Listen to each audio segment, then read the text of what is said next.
Splinter Cell Conviction has been in the works for a very long time, and with good reason. Conviction completely reinvents not only the series, but the stealth genre. Stealth is no longer about moving slowly and watching AI walk back and forth. Conviction makes stealth about speed and turns Sam into one of the most badass killers in gaming. The story picks up following the events of Double Agent, which you probably didn't finish. Don't worry, you're brought up to speed very quickly. Sam's daughter was murdered, and Sam bailed out of Third Echelon, the government agency he used to work for. Turns out, everything Sam thought he knew was wrong. Oh, and there's an impending terrorist attack on the US. Sam's gone rogue and is on his own, and he sure is pissed off.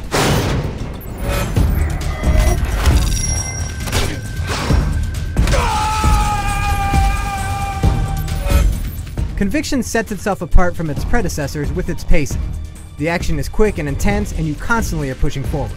There are no in-game load screens so long as you stay alive, and whenever a new level loads, you're pulled into a cutscene advancing the story.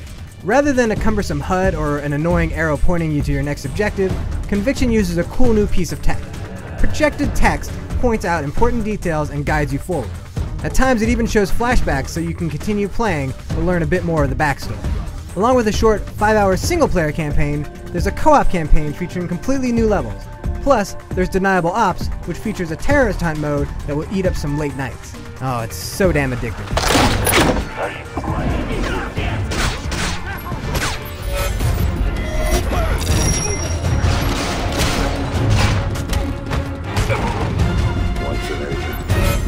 In Conviction, Sam is a hunter. He isn't avoiding enemies, he's stalking them.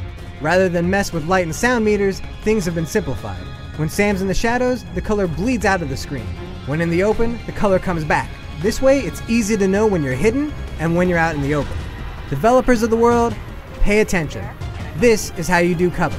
Conviction has the best cover system I've ever used. You never get stuck into or get locked against any kind of cover.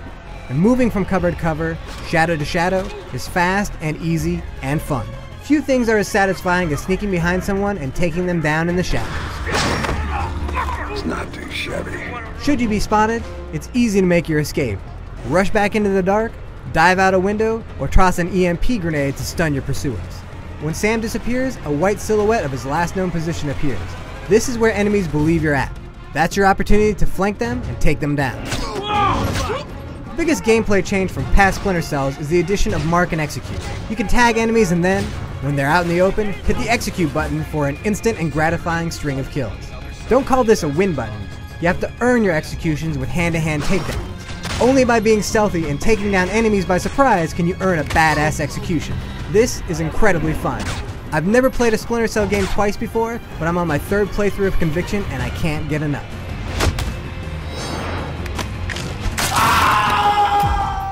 Now there are some problems that do hinder Conviction. Often you'll have execution moves where you shoot through walls or other objects to get your kills. It just looks kinda bad. And the brutal interrogations are little more than slow-moving interactive cutscenes, though you do get to stab a dude with an American flag.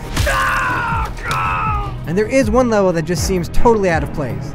You play through a flashback in Iraq where there's no stealth and some of the gameplay elements have been removed. It was a poor choice to include. Perhaps the biggest drawback is that Sam Fisher's story is short. Really short. If you only care about this main mode, you might be a bit disappointed. But there's a lot more content here than you might realize.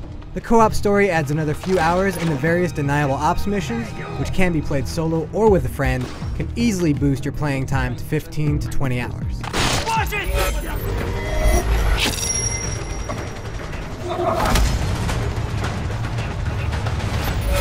Splinter Cell Conviction is a completely new type of stealth experience. It's nothing like the previous Splinter Cell games, which is a good thing. Adapt or die. Well, Splinter Cell adapted and it's a whole lot of fun. The single player and co-op campaigns can be beaten in a single weekend, but there's a ton of reasons to come back. This is easily the most replayable game in the series. Anyone who likes killing terrorists should pick this one up. For the full written review, head on over to IGN.com.